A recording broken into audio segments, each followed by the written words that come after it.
please pronounce your name correctly for me? My name is Nancy Baker Cahill. Lovely. Now, I've done a little research on you, and I'm sure a lot of people have seen like your TED Talks and a bunch of other presentations you've done throughout the world.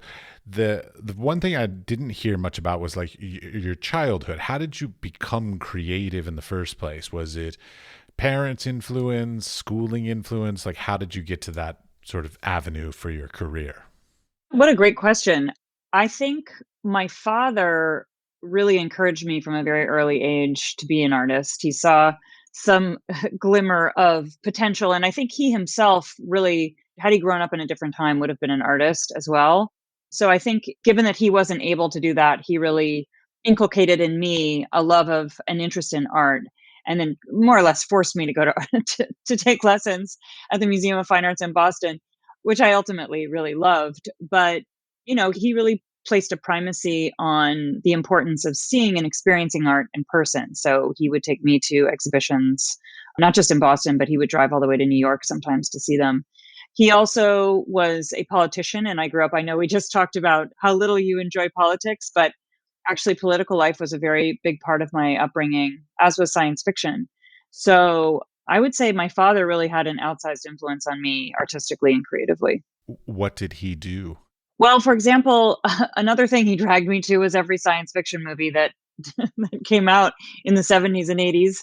And I was a voracious reader. So I read a lot of science fiction and actually all fiction. I just wanted to read everything I could get my hands on. But, we walked door to door. We got lots of doors slammed in our faces, canvassing for politicians like Mike Dukakis and other.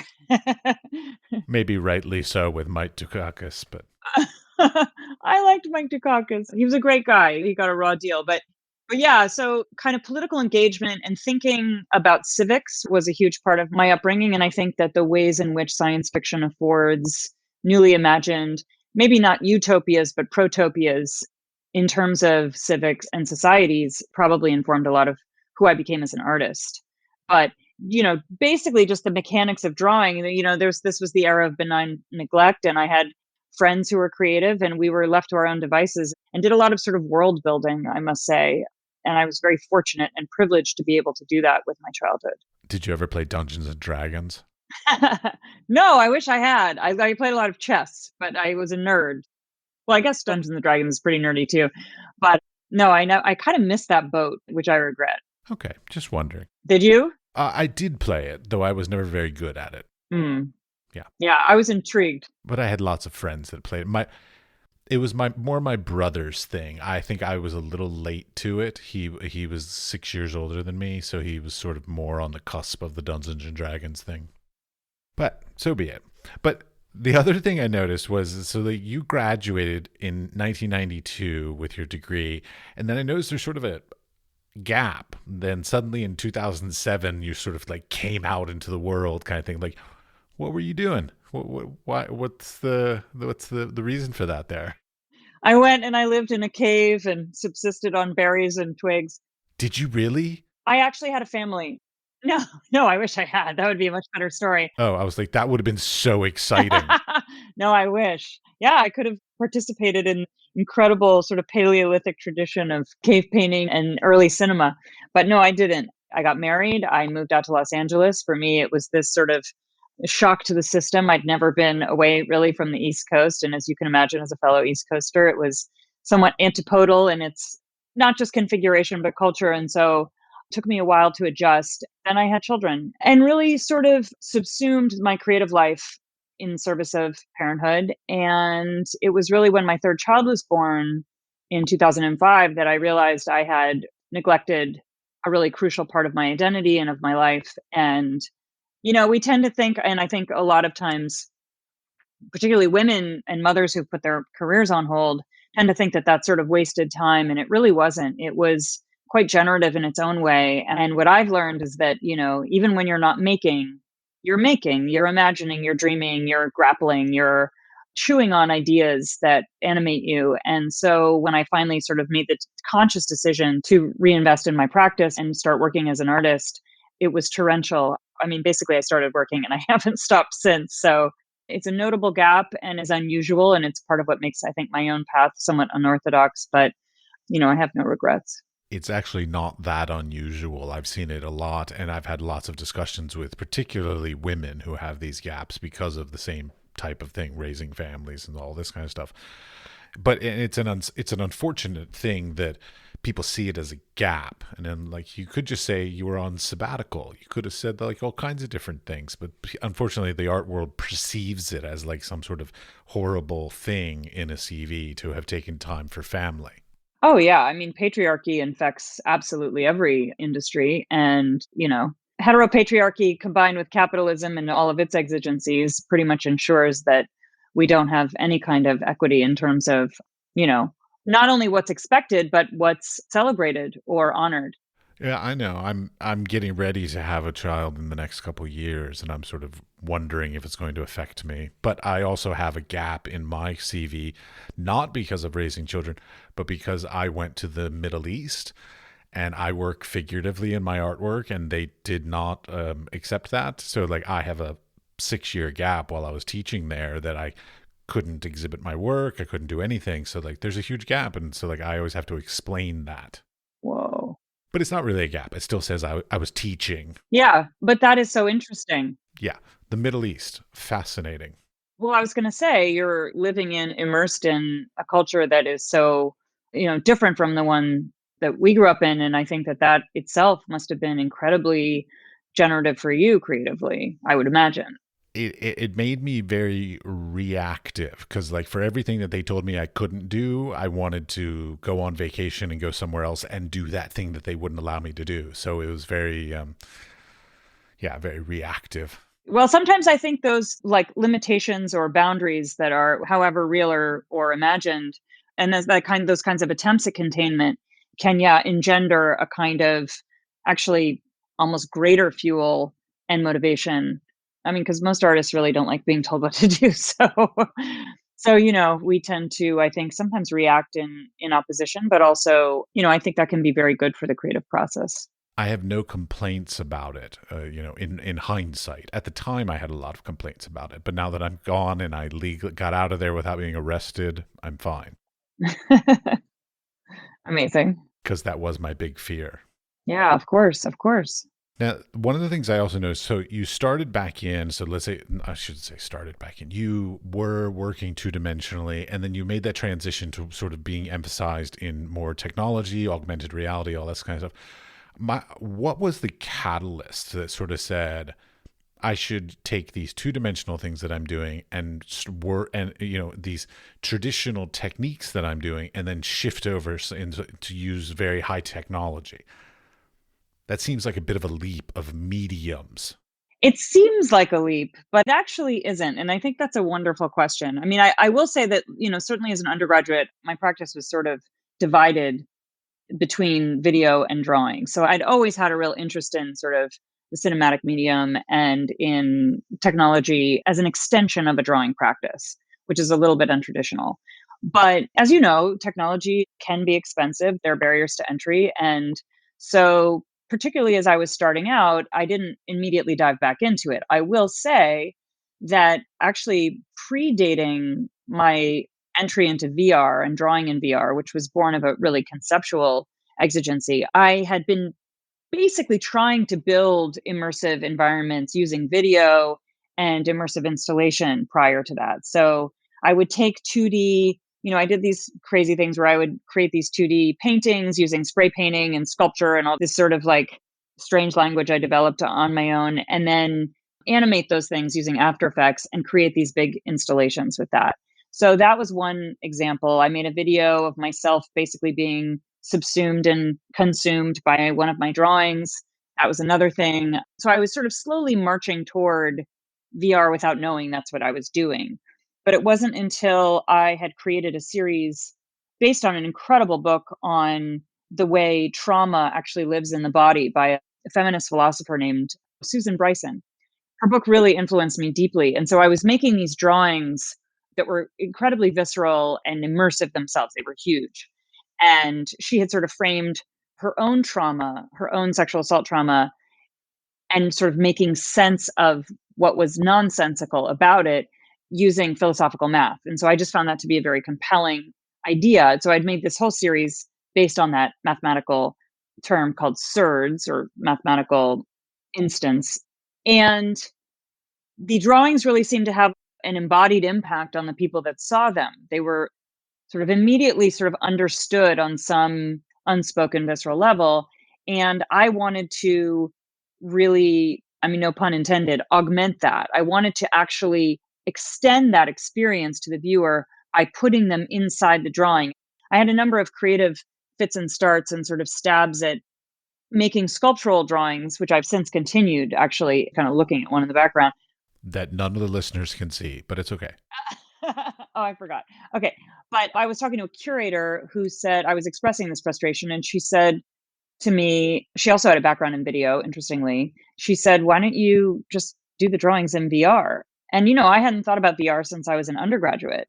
And we had learned about it actually in my political theory classes, not in my art classes, but in my political theory classes, about kind of empathizing with strangers and with conditions that were otherwise foreign using VR, and kind of developing connections that way, and interventions perhaps. So anyway, that was sort of the foregrounded, that was sort of what I had, thinking about, like, wait, VR, I didn't realize it could be used this way. And my brother-in-law had just started working in VR himself and invited me to just try, I think he had like an Oculus Go or something very simple. And I did, I just did like all the garden variety VR experiences, and just had that sort of, heart pounding epiphany of like, oh my God, this is what I've been waiting for. Like, this is the medium I have wanted to work in forever. And I only realize it now that I'm standing in it and I'm gesturing, and I can't see my body, but I can see my hands. And what does this mean? And, he said, well, you should just download this software and start playing. And that's what I did. And then that begot everything that followed. But it really came out of this very specific need that wasn't about the technology, it was about the idea. And all decisions I've made that are technologically related come from that place. It's sort of idea first, and whatever supports the idea second, which I think is important, because anytime you engage with technology, in my opinion, I think it's wise to engage it critically and to understand the tools you're using and what their impacts are. Well, that's generally important, regardless of what medium you're using. Exactly. But okay, you brought up something about like the VR and all this technology is very expensive, which was one of my big interests, which is like, I love all the stuff you're doing. I've downloaded your app. I'm playing with it as well. So like, what I'm very interested in is like, how do you, and pardon if you don't want to answer this, but like, how do you fund all these things?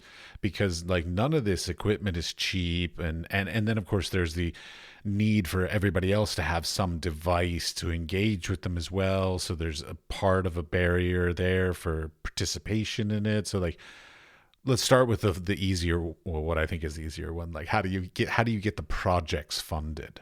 Well, first of all, I was very fortunate early on, and remain fortunate in having incredible collaborators. And I think the collaboration is always crucial to any really, large scale or ambitious project. I was very lucky to have angel investors in my initial app. I've since had to fund it through a variety of commission projects, some grant money. It all depends. It's very much sort of cobbled together. And, my very first PC was actually this kind of Frankenstein machine that same brother-in-law and my son built for me, actually, a kind of Mad Max. He just said, go buy a part here, buy this part here, and we kind of cobbled it together. And that was really crucial. Having that tool from the beginning with so much more computing power allowed me to play in a way that I certainly couldn't just on my Mac laptop. That's for sure. So, I frankly have funded a lot of my practice with my drawings and selling my drawings. But in the meantime, and as the practice has expanded and as the technology has gotten more demanding and ironically both more accessible and less so, I've had to fund it through different projects. Yeah, because I would imagine like, because if I sit down and think about like artists and the potential ability to get some sort of, let's say, sponsorship or something like this, a technology based thing, like there are lots of tech companies, software companies, hardware companies that would gladly sort of participate in that kind of stuff. Whereas a painter is not going to be able to get a paint company to sponsor them kind of thing. So like, there are a lot of opportunities for being able to get funding more so in that field, I would imagine. There are a number of companies that have really generous grants actually, and are very sort of socially impact minded. I don't know if that's if that's a term. They're interested in social impact, and so they really are interested in funding conceptually rigorous projects. I would say the flip side of that coin is that certain types of entanglement with brands often brings with it a kind of, I don't want to say censorship, but you know, I think there are compromises everywhere. Well, anytime you get any sort of funding from any outside source, there's some amount of compromise because they have their morals, ethics, whatever, and you have yours, and they may not always match. Right. Alignment, not always there. And, they have an image and a brand to protect. And, so I don't know, certain brands, they might just seek out work that's, maybe not as controversial. It's up to them, obviously. I can imagine you probably are talking about like Microsoft or any sort of large corporations that don't want anything to tarnish their image kind of idea. Yeah. Yeah, I can imagine. I totally understand. Yeah. I think there's enough scrutiny now, that they're probably a little wary. But that said, there's no fixed paradigm. So it all depends on the company. There's always new people coming out, so like you don't have to rely on the mega corporations, even though obviously they have more money to be able to give out as grants than smaller corporations. But in-kind contributions in your case is just as helpful, I would imagine, in many ways. Yeah, and I think it speaks to a larger problem around arts funding in general. I think it's so sad how little we value, artistic production and creative problem solving in the United States. I'll speak for the country I live in. It's not only not a priority, it's completely dismissed and underfunded. And as a result, you have a lot of extraordinarily talented people really competing for the equivalent of financial scraps. And whether it's a grant or, some other source of funding. And it's not just disappointing, it really requires, in my opinion, like an overhaul. And what I'm really encouraged by, at least out here in Los Angeles, is seeing these artists banding together like Contemporary Arts League, talking about guilds, talking about unions, talking about basic wage standards. Because the other part of this is that so much of our labor, our artistic labor, is expected for free. We're expected to give it away for free all the time. And that's unconscionable. Well, there's so many grants out there that say, oh, well, the grant is $50,000 or $100,000, but none of it can go to time. So like they'll buy you equipment or they'll rent you a space or they'll do this kind of stuff, but they will not pay salaries. And I find that just sort of like, so you'll fund the objects, but you won't fund the time put into producing the object or the event or whatever. And I find that ridiculous. One of the reasons I left the United States is that lack of support. Yeah. And not seeing the labor as labor.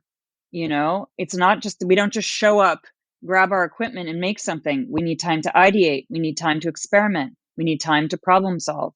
We need time to dream. And yeah, the fact that that's not included. And frankly, so many of these applications require a different kind of labor, a labor that not every artist is equipped to handle, which is to say a lot of writing, a lot of tedious work, right? That amounts to nothing if you don't get it. And what it can also amount to is having ideas mined. It's extractive. It's an extractive process. It's infuriating, I think, also to put out this much of your own kind of creative capital and not have, like, for example, a response when you ask for feedback when you don't get it. So yeah, I have a real axe to grind. I'm completely 100% on your side on all I'm of not that. alone. Yeah, no. Yeah, it's a broken system in many ways. I mean, like for instance, in the United States, when I was there, I find it's just like it's like how the middle class is going away, and so there's the the 1%, and then there's people at the poverty line, and there's very little middle class. I feel like the arts grants have gone that way as well. There's the NEA grants, the NEH grants, the really big grants, and then there are the local regional grants, which are like less than $500 kind of thing. And there's very little grant funding in the middle for good production, solid production, but maybe not NEA grant worthy production. And that's a huge problem also. So like just as much as the middle class has gone away in America, period, it's also going away in the funding structure as well, which I find very unfortunate. Yeah, it's not sustainable. How do you sustain a practice? And what ends up happening is you make sacrifices and you end up hustling. Many people give up their practice or they end up, all of their creative energy is siphoned into teaching, or whatever. I mean, you can to make it work, but fundamentally, I couldn't have said it better. It is a broken system.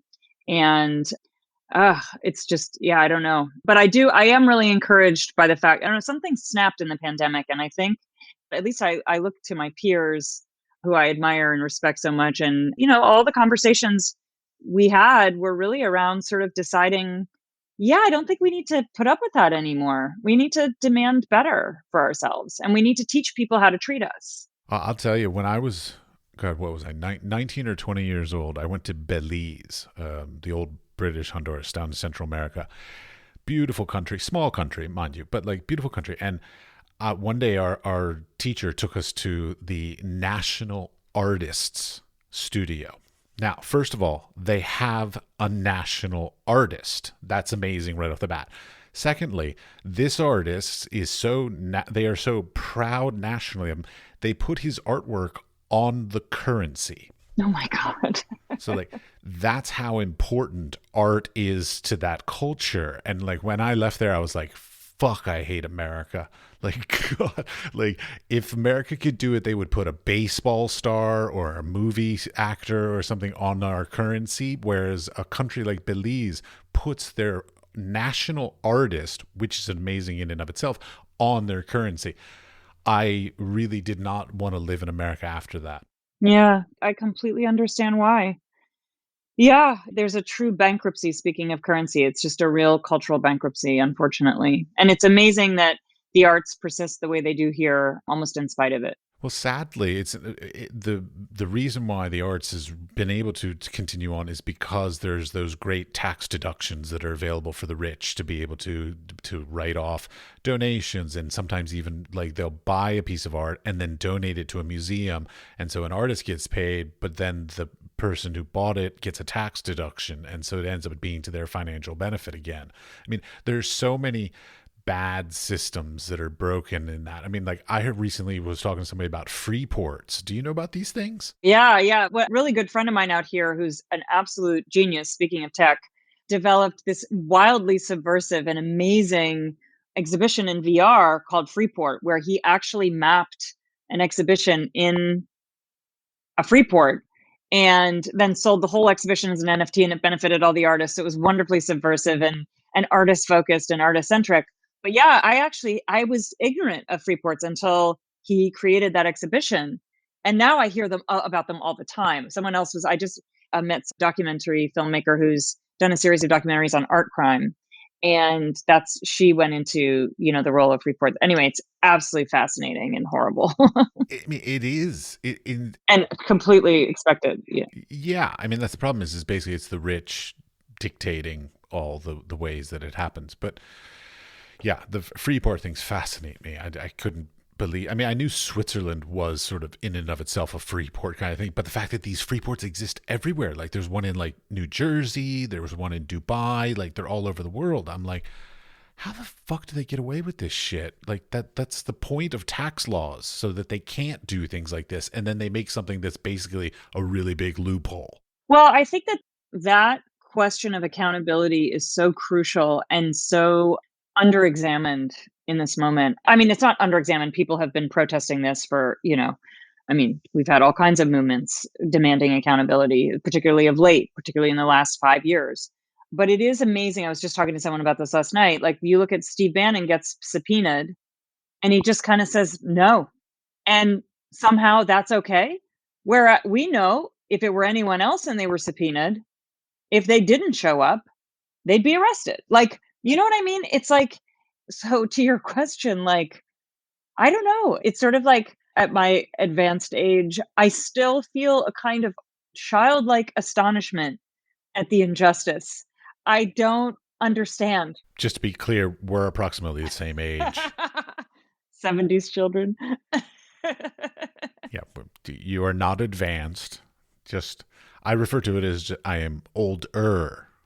I'm older. I'm not old, but I'm older. No, I don't feel old at all. Maybe it's Arrested Development. Yeah, I don't feel the years in aggregate. And too bad. Yeah, I might be able to impart more wisdom if I did, but I guess I'm past outrage, and I'm just sort of astonished that the law is applied as unevenly and unequally as, I guess, people who have been historically oppressed have known from the beginning and continue to experience it on a daily basis. But it's just nauseating. Well, I mean, talking about like taxes and Freeports and all that shit. One thing that I've always sort of like never understood why it exists this way, and I'm wondering why. I would like you want to talk about a way to change the paradigm of how arts is funded and stuff. We as artists, we'll sit down, we'll make a work, we'll sell it for $5,000. Somebody will buy it for $5,000. They'll turn around and sell it for $10,000 to some other person, but the artist doesn't receive any of that $10,000. Why is it that artists don't receive any reselling stuff? Like, because you brought up NFTs, I also know that in NFTs they built in that sort of structure so that the artist continues to get money every time it's sold, which I think is magnificent. Why has that not ever been present in contemporary, in just like art production period? Because there's so much art that's sold for millions and millions of dollars that the artists see none of that money. Well, I think, there have been some laws. I know there was a law briefly in California that was intended to ensure some sort of royalty to the artist. But in practice, of course, it's never enforced. And I think that's part of why the NFT craze was, a lot of people said, well, it's just greed. It wasn't just greed. It was a lot of artists looking at new systems of accountability and saying, wait a second, I can get paid automatically without an intermediary. I don't have to chase someone down. And this is part of that sort of epiphany of the pandemic. I think a lot of us realized like we were tired of constantly having to chase down funds that we were owed and remunerated for work that we had agreed contractually to produce. And I think as the technology continues to evolve and develop, blockchain offers enormous potential in terms of systems of accountability. And we talk about smart contracts. The longtime collaborator and art lawyer Sarah Odenkirk thinks they're not smart at all, and we've been creating a lot of projects that sort of unpack what that contract might be and how could we make it more robust, how could we use it conceptually to kind of push the envelope of what's possible. But I will tell you that when that system works, it's beautiful. The problem is, for you to get paid that royalty, the resale has to happen on the same chain. And not everybody is going to behave ethically. And so while it's a beautiful promise, and my hope is that it's honored down the line and has sort of domino effect, there are no guarantees. And I think decentralization is a beautiful concept, but because of decentralization, there's also less accountability in that sense. So I don't know. I think arguably what hopefully this has done is actually reintroduce an idea that, as you say, should have been there from the beginning, that the artist should profit from their labor and, again, their creative investment and imagination and bespoke vision. There was a conversation I sat in on, actually, it was an NFT conversation, and we were sort of talking about, okay, well, how much of a percentage should be part of the secondary? And one of the people we were talking to was sort of talking the numbers down, and a fellow artist friend of mine said, can we pause for a minute and acknowledge that without us, there is nothing to sell? You don't have anything to sell without the artist. So let's start from that place before we continue talking about anything, in terms of percentages. And I was so amazed and refreshed by that. And I continue to sort of hold that in my heart and in my head when these conversations come up. Well, I mean, like in the traditional gallery structure, theoretically, an artist gets approximately 50% of any sale price. But in the NFT world, it's not that. It's down at less. It's like 2%, 5%. And I think the maximum I saw was like 10%. So I mean, I don't understand why they did that. If we didn't make the thing, Oh, right. Oh, I see what you're saying. So wait, are you talking from the sorry if I'm confused. You're talking from the perspective of the intermediary or of the artist themselves? No, I will fully admit right off the bat, I am only smart enough to say certain words when it comes to NFT conversations. I started looking down the whole rabbit hole of NFTs, and personally, by the time I figured out how to do it all, I basically felt like it was a corporation that said, "Hey, we've got this blockchain thing and we could just make some money. Why don't we make money off of artists?" And so it felt like them basically making money off of us instead of something that was designed for us as the primary goal. So I that's a problem that I have with it. Second of all, of course, I feel like it's a bit of a money laundering scam. But that's just a personal opinion. I have no proof of that. I just want to be clear so that nobody gets offended that like I have no proof, but I just sort of feel that way. Well, you're not wrong. I think that there's a wonderful, actually, maybe your listeners would want to watch this. There's a wonderful YouTube from 2018. It's a short 30-minute explanation of what Web3 is by a guy named Juan Benet, Benet, and accent aigu. And, or maybe no accent, I don't know, but that's how I picture it in my head.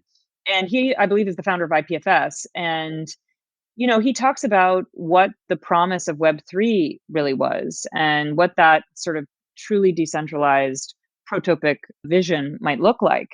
And it sounds awesome.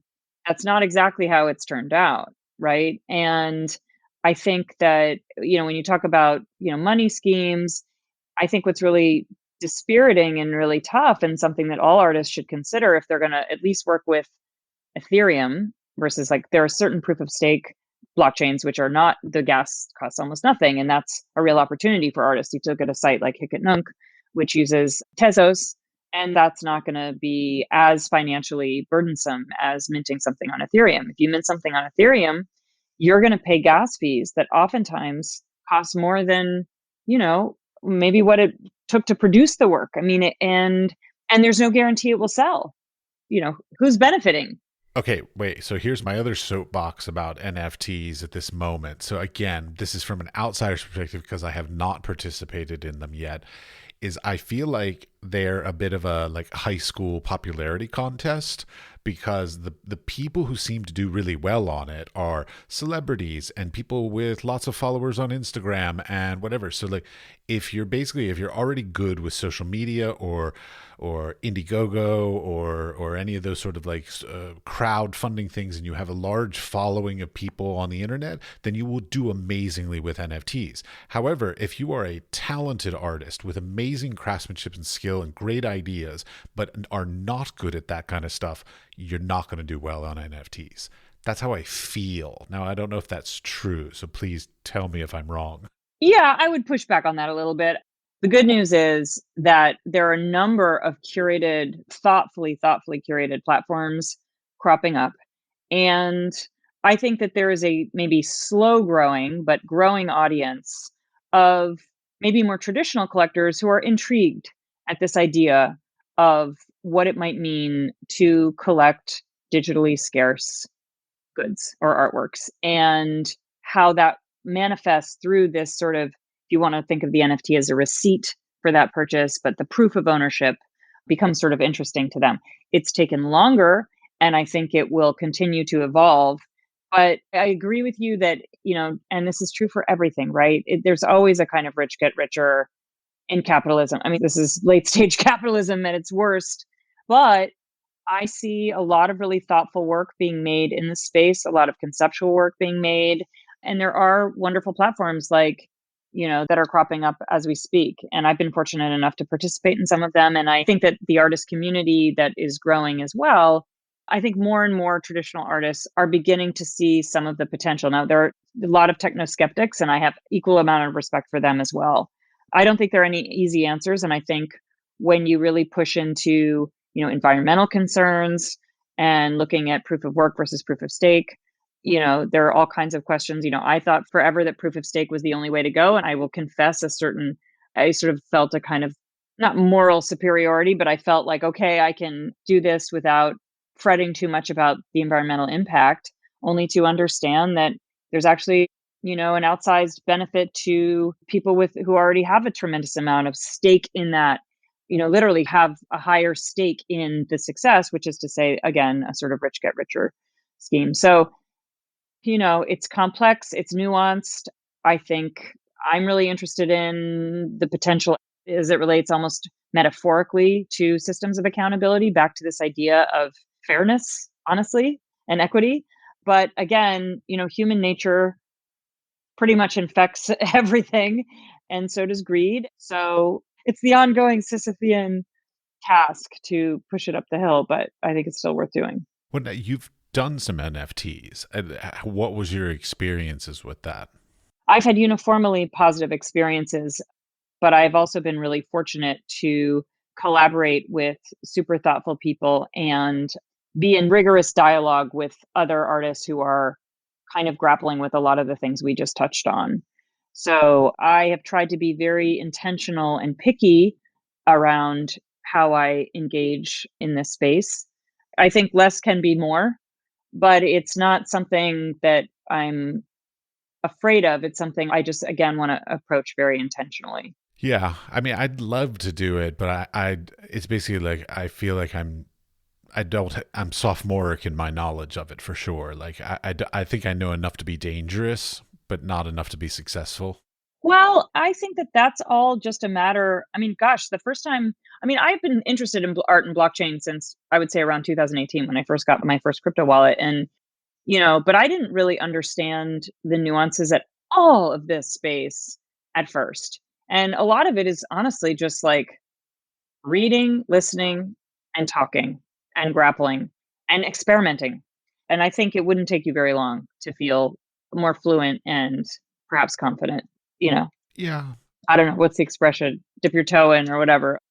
And there are any number of ways. We can talk offline if you want about like how that might manifest, but I was fortunate to have a lot of, access to people who are sending back and forth a lot of articles and interviews, and you sift through them and you sort of figure out what makes sense to you. It's just a whole nother thing. Like, I don't even understand how the art world works. Now there's this virtual art world, and like, so it's just like another thing to learn. So, yeah. Well, here's the thing. I think it's worth learning because I don't think it's going away. And the quote art world, I think, has been shaken deeply by it. And I find the traditional art world quite conservative and risk averse. I am shocked. But really, it's so disappointing. Come on. If anybody is a risker, it should be the artists, and the arts world should be the risk takers in society. In supporting the risk takers. But sadly, money. Yeah, no, money is. Yeah. Yes. But the key part of that phrase was should be. Yeah, should be. I think it's still sort of shaking down. We'll see where things sort of settle ultimately after the initial just insanity. And I still think, like you, that I would agree with you that there's a lot of work that's not, in my opinion, rigorous, but if other people see value in it, who am I to say? All right. I want to go back to something you brought up earlier, which was about having to write text for grants and funding and things like this. This is one of the banes of my existence. I absolutely hate it so much. Like, we went to art school to be able to be thinkers, to be able to create visual expressions of our ideas because we didn't want to write about these things. And then now in contemporary society, we are forced to write about these things, which we have tried to express visually in order to have them supported, funded, whatever kind of thing. So you seem to do it well because you seem to have a lot of projects that you're able to get partners and grants and support and all this kind of stuff. So like, how are you approaching it that other people, well, such as me, may not be doing as well as you? Well, look, first of all, I remember I had a friend who's an artist point out that, we would never ask a writer to draw a picture of what their book was about, right? When I was in college, this people had a grant, I don't know what it was, and they said, please write one page about your artworks. And so I wrote in really large font. If I wanted to write about my artwork, I would have been a writer. That was it. That filled the whole page. That's excellent. Obviously, I did not receive the Well, grant. I hope they accepted it. No, but it felt good to say. Oh, it's wonderful. Yeah, look, I mean, I would say I am a decent writer, and the only reason why is because I do love language, I'll confess, and I love reading, and I read a lot. I read voraciously, and that I think really helps in terms of flow. I'm also super fortunate to be surrounded by talented writers who are generous enough to look at my work sometimes and edit it. And I don't have ego in it because it's not my primary means of expression. And so I assume going in that things will need some clarification.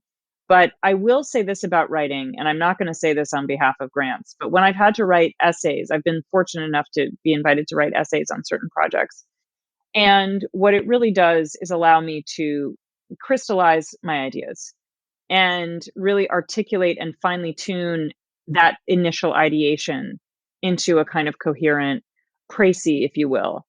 On the other hand, there's no substitute. You can add context, you can add depth, you can add sort of refractions and nuance to what you're doing, but at the end of the day, my hope is that people will respond to the work on a visceral level, in that sort of ineffable, in the poetics of what it is to engage with a work in your body, in your heart, in your mind, and that it wouldn't necessarily require or warrant additional exposition. Well, I mean, that's one of the things. Like, there's also so many different versions of what we have to be able to write. Because, like, there would be, let's say, an artist statement, which is a contextual thing that's supposed to connect with them to try and make it so the viewers are empathetic or sympathetic or in some way engaged in the work. And then there's a different style of writing, like grant writing or applications to residencies or any of this kind of stuff, where it's more factual, like this is what I've done, this is how I'm going to accomplish it, dot dot dot dot, kind of like step by step process so that they can picture it in their head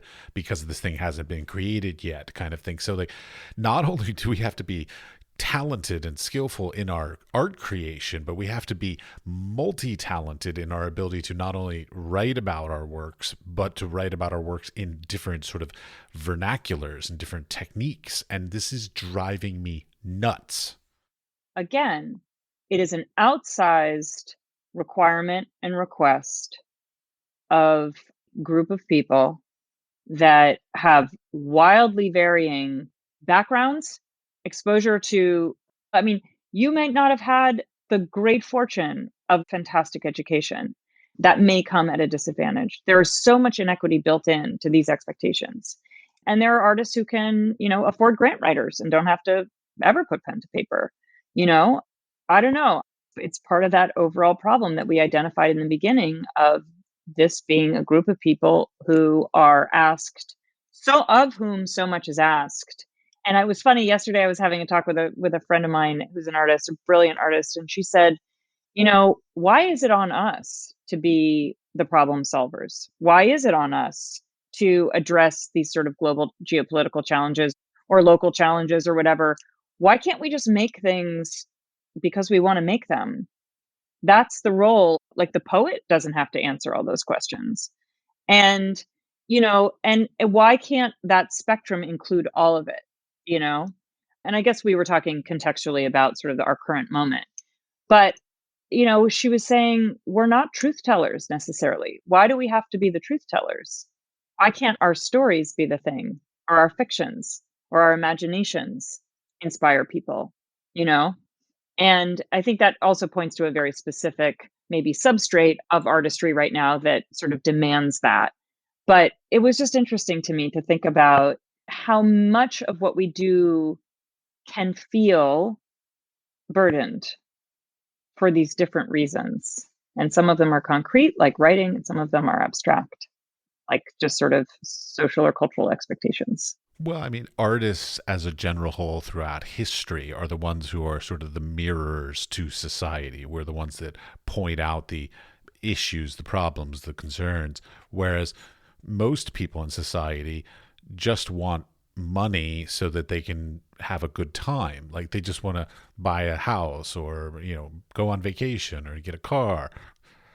whereas artists want to actually try to make a change or a difference or an impact kind of thing. And so like we do have a bit of a burden on us in many ways that most people in society do not have, which is fine. We've chosen this. It's not like we didn't know this was coming when we chose the arts as our career, but we need to have support. Like, I mean, there were so many times in history where artists were better supported. I'm not going to say necessarily well, but even like the age of patronage. Like, my God, I would love if patronage would come back. That's such an amazing idea. Again, back to this sort of equity issue, if it could be distributed equitably, that would be amazing. If it were built into, yeah, systems that supported a broad number of people. I suppose we have a sort of warped version of patronage now, but as you pointed out earlier, it may benefit just a few people versus a lot of people. And I do think that's a problem. And just to be clear, I don't think that artists should ever abdicate any responsibility in terms of if they feel that they should, provide a mirror. And I agree with you, it happens naturally. I think my friend's point was more just sort of that, you know, so much is asked. And if you're going to look at an artist for guidance or something, we should be able to also celebrate these moments of inspiration that maybe are not connected to those things directly and to support, all kinds of creative production. I personally have done so much sort of interventionist work and collaborated with artists, who are thinking and acting politically a lot of the time. So that's very close to my heart, but I just would never want to apply that broadly to, all artists as an expectation. It seems like collaboration is a big thing in your career. I mean, and a lot of artists do collaborations these days. I don't think they were as popular, let's say, 30 years ago, but it seems like a very big sort of progress because like there's the old romantic idea of the artist, tortured artist in their studio kind of bullshit. And then these days it seems like collaborations and like, God, what are they called? They're like associations here in Europe and collectives and things like this seem to be sort of the way that things are happening more actively, I would say, even these days. So like, I guess my question to you would be like, what constitutes for you a good collaboration? Because I know you've probably had some people or some circumstances that were bad collaborations. Oh yeah, there have been a few for sure. But the majority have been amazing. And I think it comes from a sort of, well, either those incredibly fruitful collaborations have been interdisciplinary in nature, which I think is beyond thrilling. I so much more curious about, other types of work than my own.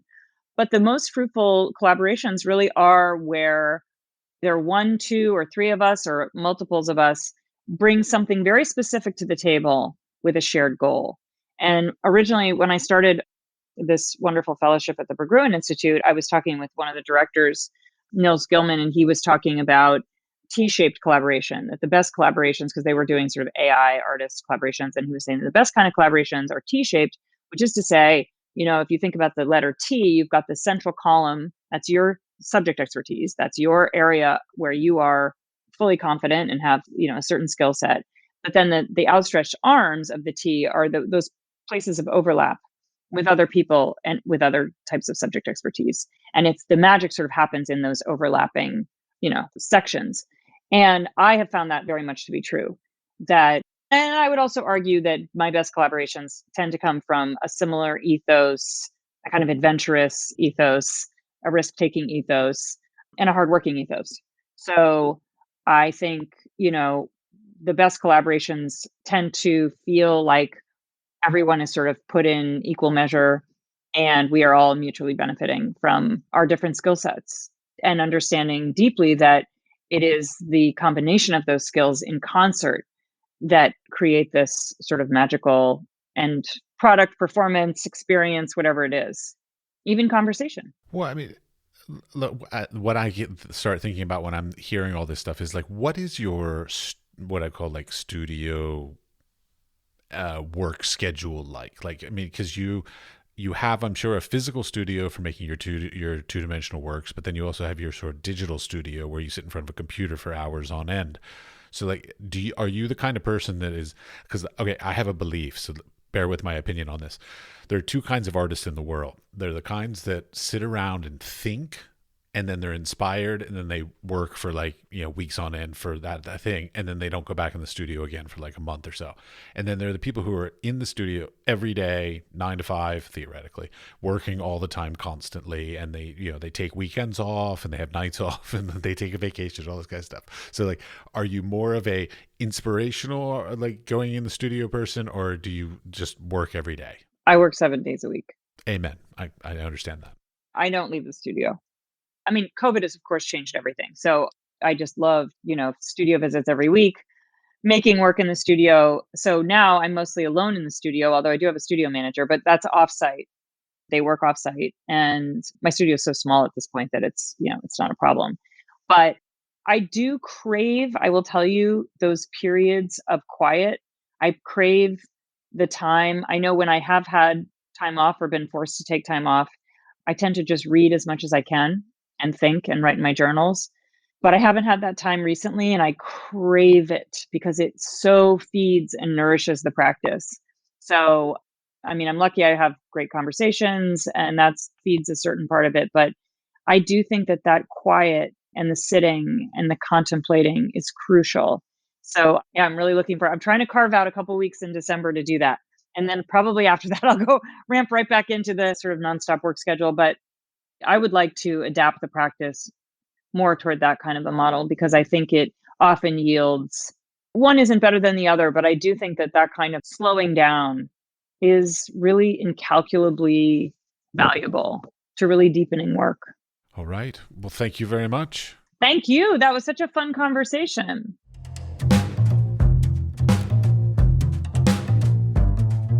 I hope you enjoyed and learned something from our conversation. After all, I am a professor. I like learning. I've learned a lot myself about many of the things that I did wrong in my career thus far, and many of the things that I need to put more effort into moving forward.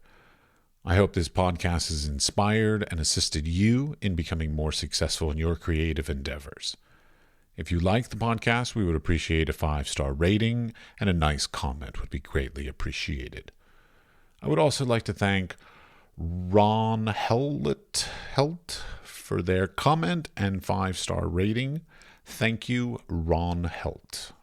RNOHELTT. Don't know how to pronounce it correctly. I hope I got it right.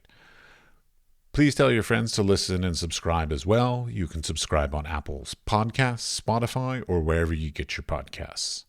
We are produced by 5014. The audio was edited by Jakub Černý, and the music was created by my childhood friend, Pete Bybee. Thanks, Pete. The Wise Fool is supported in part by an EEA grant from Iceland, Liechtenstein, and Norway, in an effort to work together for a green, competitive, and inclusive Europe. We would also like to thank our partners Hunt Kastner in Prague, Czech Republic, and Kunstsentrene i Norge in Norway. Links to EEA grants and our partner organizations are available in the show notes, or you can find out more information about the podcast on Instagram at TheWiseFoolPod, or on our website, which is simply wisefoolpod.com.